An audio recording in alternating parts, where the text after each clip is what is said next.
তবে আমি পরিস্থিতির শিকার। ভালো থাকবেন স্যার। যেভাবেই হুট করে আপনার জীবনে এসেছিলাম আবার সেভাবেই হুট করেই চলে গেলাম। পারলে মাফ করে দেবেন। তিতিরের ঠোঁটের কোণে ঝুলছে মলিন হাসি।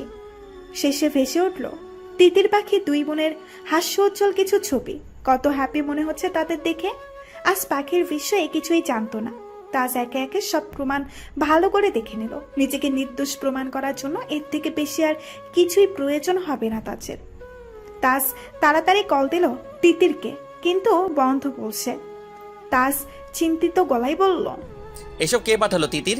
তিতির পাঠালে নিজের নাম্বার থেকে পাঠাতে পারতো। তবে কে পাঠালো? আর তিতিরই ফোন ধরছে না কেন? তবে কি সত্যি চলে গেছে তিতির? তাজ কোনো মতে চেঞ্জ করে ছুটল তিতিরের ফ্ল্যাটের উদ্দেশ্যে। কি হচ্ছে কিছুই মাথায় ঢুকছে না তার। এদিকে মৌ নিজের বেডে থ মেরে বসে আছে। সবগুলো প্রমাণ সে নিজেও দেখেছে। রায়হান এতটা নিচে নেমে গেছে ভাবতে পারছে না সে। হঠাৎ করেই তিতিরের জন্য কষ্ট হচ্ছে মৌয়ের। শেষের ভিডিওটা আবার প্লে করলো মৌ। এটা মৌকে পাঠালেও তাজকে পাঠায়নি তিতির। কেমন আছো মৌ আপু? হয়তো ভালো নেই, কারণ তোমার ভালো থাকার কারণ কেড়ে নিয়েছিলাম আমি। সব প্রমাণ দেখে এতক্ষণে হয়তো জেনেও গেছো আমি বাধ্য ছিলাম। আমার জায়গায় অন্য কেউ হলে কি করতো আমার জানা নেই। তুমি কি করতে আপু যদি তোমার বাবা মার জীবন বাঁচাতে গিয়ে এমন কিছু করতে বলা হতো? আপু, আমার জীবনে আপন বলতে ওই বোনটা ছাড়া আর কেউ নেই। খুব খুব বেশি ভালোবাসি বনুটাকে। আপু, আমার বনুটা বুদ্ধি প্রতিবন্ধী।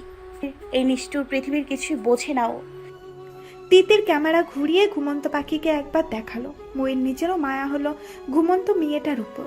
সেখানে তিতির তার বোন। তিতির আবার ক্যামেরা নিজের দিকে করে বলল, থাক সেসব কথা। আজ থেকে তুমি ভালো থাকবে আপু। তোমার ভালো থাকার কারণ তোমাকে ফিরিয়ে দিয়ে গেলাম। কখনো দেখা হবে না আর। আমি চাইও না আমার বিষাক্ত ছায়া তোমাদের জীবনে আবার পড়ুক। স্যার সত্যি বলে আমি বিষাক্ত ফুল। ভালো থেকো আপু, আর স্যারকে অনেক ভালো রেখো। পারলে মাফ করে দিও ওই খারাপ মেয়েটাকে। আল্লাহ হাফেজ।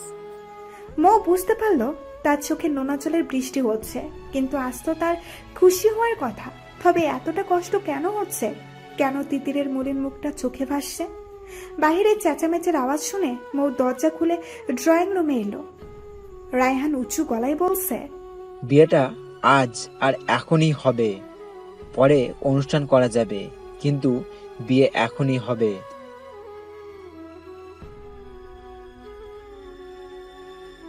বিয়েটা আজ আর এখনই হবে। রায়হান কথাটা শেষ করতেই সজোরে থাপ্পড় পড়ল তার গালে। সেই আওয়াজ প্রতিধ্বনি হলো বার কয়েক। মহিবুল আর রেহেনা স্তব্ধ হয়ে আছে নিজের মেয়ের কাছে। রায়হান রক্তচক্ষু করে তাকালো মৌয়ের দিকে। মৌ, মৌ নিজের ঠোঁটে আঙুল চেপে শান্ত গলায় বলল, চুপ, একদম চুপ। তোর ওই নোংরা মুখে আমার নামও নেবি না রায়হান। মহিবুল মেয়েকে ধমক দিয়ে বলল। এটা কেমন ব্যবহার মৌ?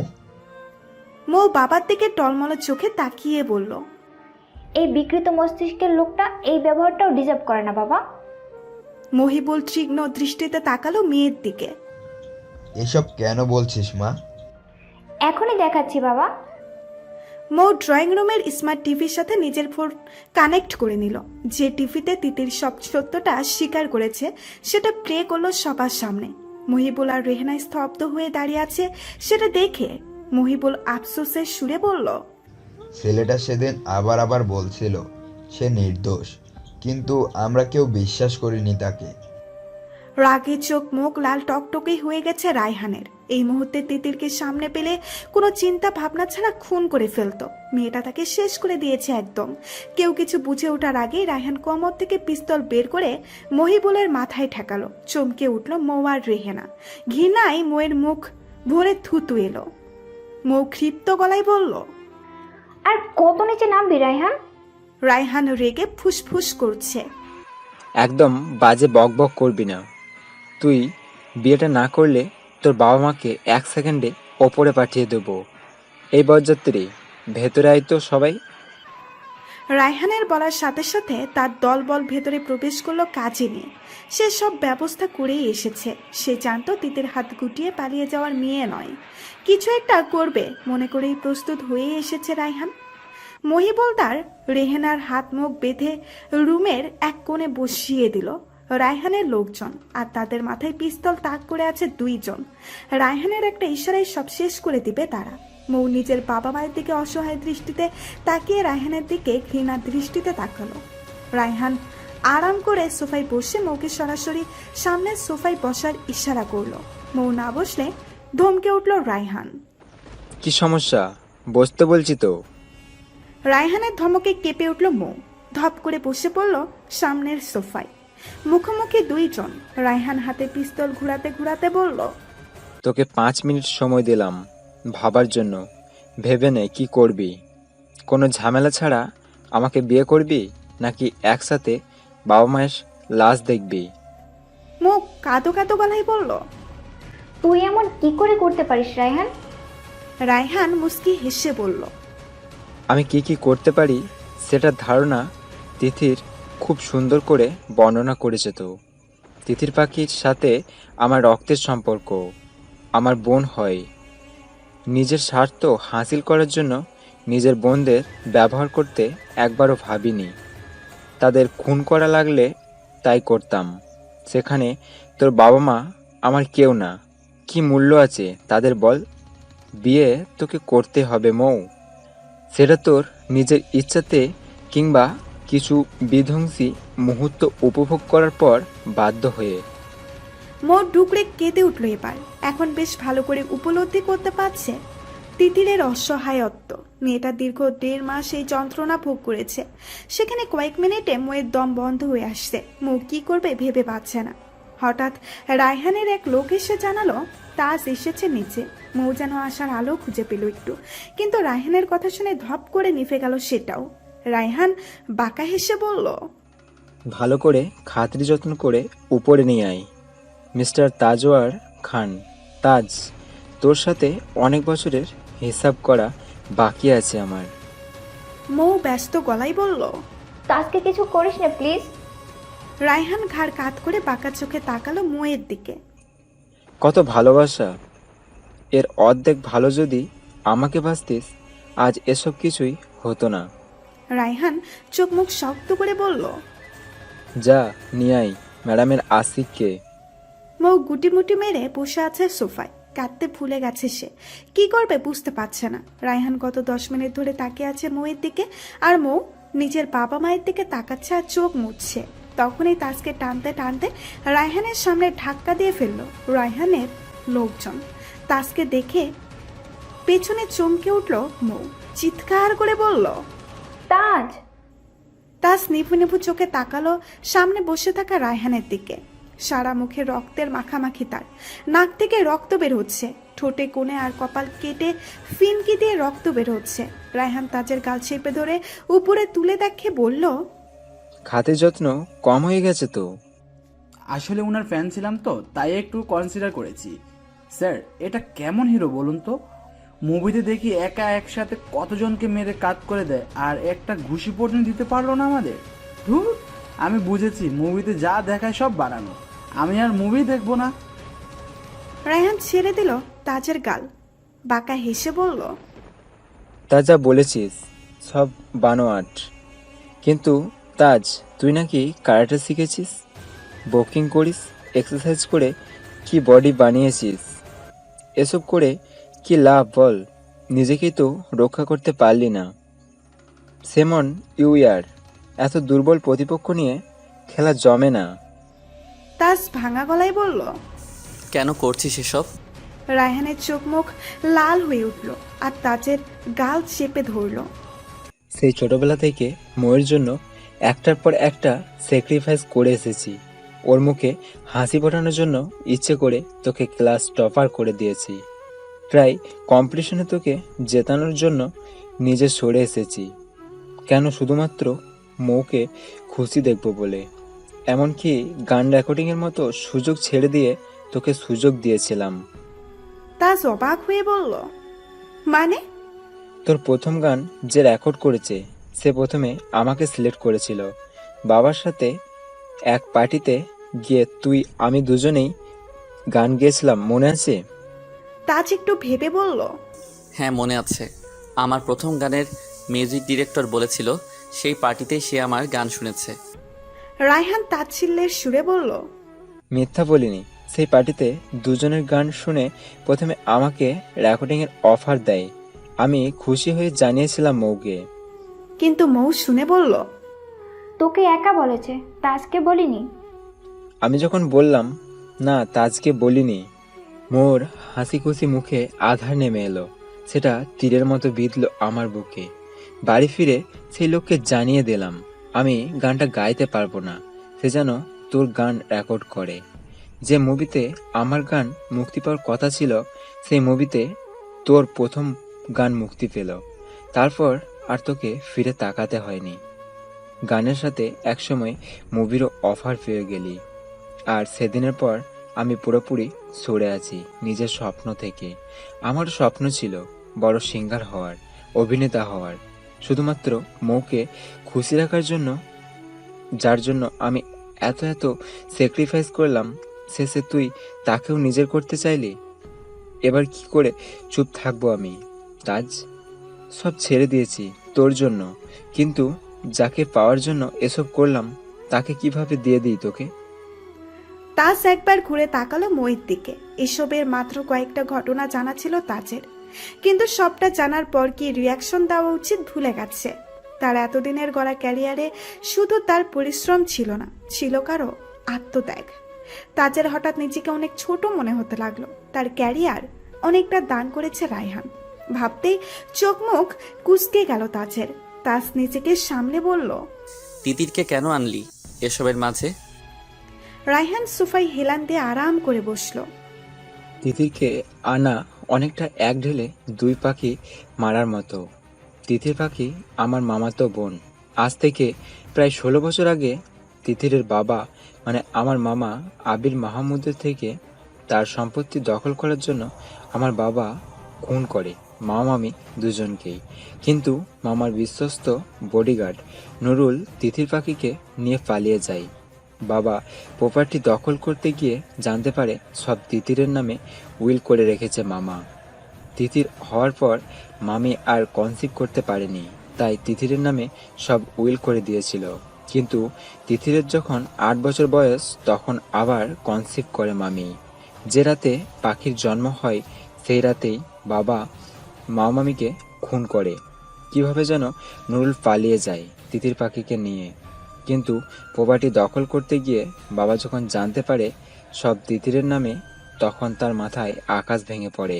পুরো শহর তন্ন তন্ন করে খুঁজেও পায়নি, কিন্তু 2 বছর আগে তিতিরকে খুঁজে পাই আমি। বাবা চেয়েছিল তিতিরের সাথে আমার বিয়ে দিয়ে সম্পত্তি পুরোপুরি নিজের নামে করতে, কারণ বিয়ের আগে তিতির সেই প্রপার্টি কাউকে দিতে পারবে না। আর তিতিরের সন্তান জন্ম নিলে অটোমেটিক সব তার নামে হয়ে যাবে, এমনই উল্লেখ ছিল উইলে। কিন্তু আমি তো তিতিরকে কখনোই বিয়ে করব না। আর নুরুল মারা যাওয়ার পর যখন তিতিরের আর্থিক অবস্থা খারাপ, সংসার চালিয়ে পাখির দেখাশুনো সব মিলিয়ে হিমশিম খাচ্ছে। কিছুদিন যখন নজর রাখার পর বুঝতে পারলাম তিতিরের প্রাণভোমরা পাখি। পাখির জন্য ও যেমন নিজের জীবনও দিতে পারবে, তেমন কারোর জীবনও নিতে দুবার ভাববে না। দুধের শিশুকে ছোট হাতে মায়ের মতো বড় করেছে তো। তখনই আমার মাথায় প্ল্যান চলে আসে, তিতিরের সাথে তোর বিয়ে দিয়ে প্রপার্টি দখল করা হয়ে যাবে আর মোর জীবন থেকে তোকে সরানো হয়ে যাবে। ব্যাস, আমার প্ল্যান সাকসেসফুল করতে কৌশলে তিতিকে তোর বিয়ে হিসাবে পাঠিয়ে দিই। তুই ক্যারিয়ার ছাড়া সব কিছুতেই উদাসীন, সেটা আমি জানি। এত বছর মৌকে ভালোবাসতে পারিসনি, তিতিকেও পারবি না, এটা আমি জানতাম। তাই লোক লাগিয়ে রাখি তোদের সাথে। অ্যাক্সিডেন্টলি কাছে আসা মুহূর্তে ছবি তুলে প্রমাণসহ জমাতে থাকি।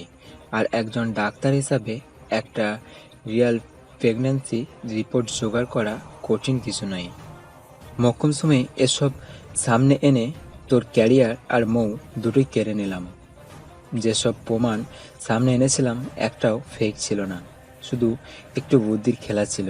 শহরে প্রতিটা হাসপাতালে আমার লোক আছে, তাই তুই সঠিক তথ্য বের করতে পারিসনি। প্রতিটা হাসপাতাল থেকে একই রিপোর্টের কপি দেওয়া হয়েছে তোকে। কথাগুলো শেষ করে রায়হান বিশ্রীভাবে হাসতে লাগলো। প্রথমে রায়হানের করা স্যাক্রিফাইসের কথাগুলো শুনে তাজের কষ্ট হয়েছিল তার জন্য, কিন্তু পরে তার কৃতকর্মের বর্ণনা শুনে ঘৃণায় গা গুড়িয়ে এলো। তিতিরের সাথে করা ব্যবহারের জন্য নিজের প্রতি রাগ হতে লাগলো। আফসোসও হচ্ছে খুব। তাজ সোজা রায়হানের নাক বরাবর ঘুষি বসিয়ে দিল। মুহূর্তে ফিনকি দিয়ে রক্ত বের হতে লাগলো। রায়হানের লোকজন এগিয়ে আসতে নিলেই রায়হান হাতের ইশারায় থামিয়ে দিল। রায়হান বাম হাতের বৃদ্ধাঙ্গুলি দিয়ে রক্ত মুছে নিল। আরে থাক থাক, কিছু বলিস না।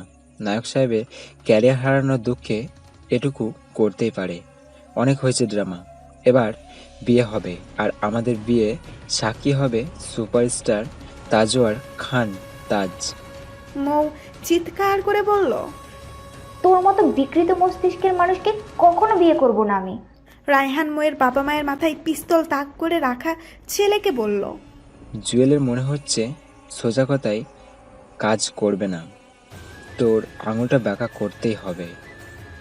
তাজ মাথা নিচু করে হাসছে। রায়হান ভ্রু কুঁচকিয়ে তাকালো তাজের দিকে। কিরে, মাথা টাথা খারাপ হয়ে গেল নাকি?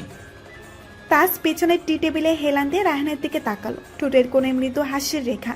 ডান হাতের বৃদ্ধাঙ্গুলি দিয়ে ঠোঁটের কোণে রক্ত মুছে সেই দিকে তাকালো। একদিন নিজের শরীরে রক্ত দিয়ে তোকে বাঁচিয়েছিলাম, ভালো প্রতিদান দিলি কিন্তু রায়হান। আচ্ছা একটা কথা বলতো রায়হান, আমার ভুলটা কোথায় ছিল?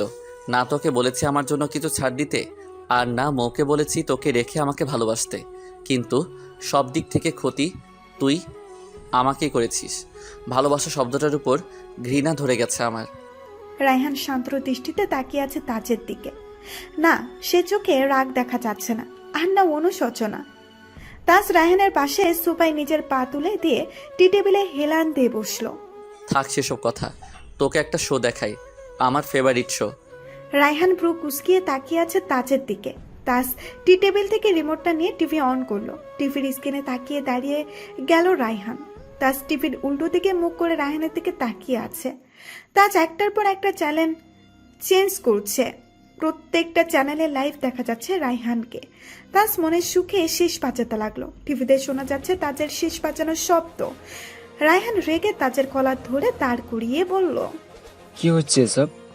তাজ নিজের কলার থেকে রায়হানের হাত ছাড়িয়ে বলল, সারা দেশের মানুষের সামনে যে দাগ আমার চরিত্রে লাগিয়েছিলি, সেই দাগ সারা দেশের মানুষের সামনেই মুছে ফেললাম। তোর কি মনে হয় তাজওয়ার খান তাজ ঘাসে মুখ দিয়ে চলে? এত কষ্ট করে কারাটে বক্সিং শিখলাম তোর চুনোপুটি লোকের হাতে মার খেতে। সত্যিটা সবার সামনে তোর নিজের মুখে স্বীকার করানোর জন্যই এই চুনোপুটি মেরে হাত গন্ধ করতে চাইনি। রায়হান রেগে আবার কলার চেপে ধরলো তাজের, আর তাজ হা হা করে হাসতে লাগলো। রায়হান তাজকে মারার উদ্দেশ্যে হাত উঁচু করতেই পেছন থেকে আওয়াজ এলো, the game is over mister Raihan Chowdhury ওরফে ডার্ক ডেভিল। রায়হান বিস্ফোরিত চোখে ঘুরে তাকালো পেছনে। তার পেছনে দাঁড়িয়ে আছে র্যাবের একটা টিম। রায়হানের প্রত্যেকটা লোকের মাথায় গান তাক করে রেখেছে। চোখের পলকে সবাইকে হাত কড়া পরিয়ে ধাক্কাতে ধাক্কাতে নিয়ে গেল। রায়হান ঢুক গিলে বলল, ডার্ক ডেভিল মানে? ভয়ে রায়হানের কপালে বিন্দু বিন্দু ঘামের আনাগোনা দেখা দিল। তার কোড নেম এরা কিভাবে জানলো বুঝতে পারছে না রায়হান। র্যাবের team incharge ASP Masud Ahmed মুস্কি হেসে বলল, সেটা তো আমাদের সাথে গেলেই বুঝতে পারবেন। মাসুদ তার সাথের একজন অফিসারকে ইশারা করলো রায়হানকে হাত কড়া পরাতে। সে তাই করলো।